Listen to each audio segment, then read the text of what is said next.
Well, the streets of this Bay Area neighborhood used to look a whole lot different. In fact, all of San Francisco used to look different, and then the black population started vanishing. Enter into that arena a former Bay Area sports star, a Super Bowl champ, who's tackling a new mission. Tonight, we continue our look at race in the Bay Area through the lens of people of color who are making a difference. Vern Glenn joins us now with this story. Vern?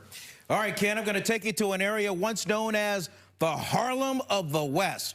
Nightclubs, supper clubs, black-owned businesses. The Fillmore Western Addition had a heavy African-American population.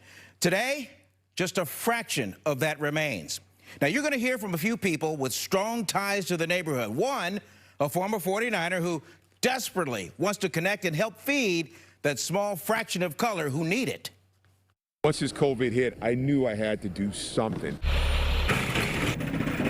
The Fillmore District, Rosa Parks Elementary Blacktop, early Wednesday mornings, and San Francisco Marin Food Bank is there. Zucchini, zucchini, 4. So is this 6'5" leader of this pop-up pantry site, Dennis Brown. We're here in the Western Addition, we're in the Fillmore, and there's a strong African-American community here. If the name Dennis Brown sounds familiar, what he did making plays for the 49ers for 7 seasons might jar your memory. What drives him now? I grew up with food insecurities. I was homeless as a child. I was homeless as an adult. So food insecurity means a lot to me. And being able to be part of a program like the Food Bank, San Francisco Marin Food Bank, it really gives me a lot of pleasure. We have our distribution table here. We got 18-count eggs today. That's a lot of omelets, Vern. The reason I got involved was because I think in our African-American, in our community, we're missing out on this.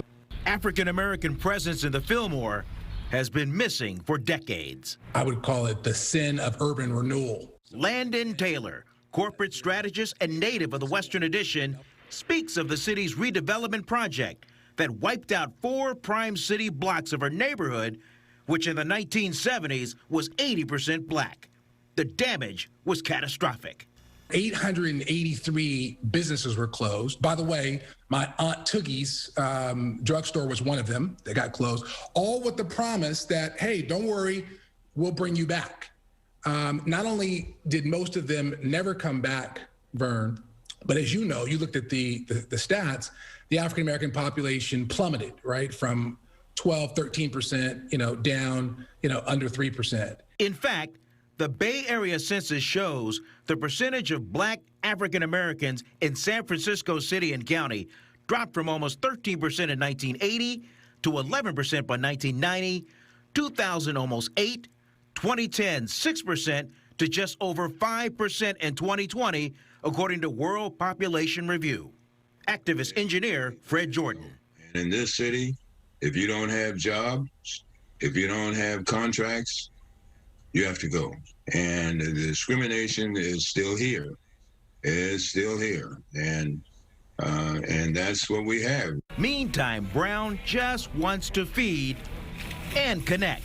My wife grew up in the Fillmore, so it means a lot. My mother-in-law is right up the street on Fell Street. And this is my community. And we just need more African-American families just to come out here and take advantage of this resource, because I'm here and I'm bringing the energy, and you will be welcome here for sure. He's there every Wednesday. You can't miss him. He's 6'5". He's at 4 other pop-up locations weekly. And let me tell you something. The San Francisco Marin Food Bank feeds 55,000 households a week. Landon Taylor, who you saw in that piece, has a long-range plan of partnering with one of, if not the leading African-American real estate developer, Victor McFarland, to bring tech and housing into the Western Addition and create up to 50,000 jobs for people of color. That's the vision. But right now, that vision, it's on blueprints.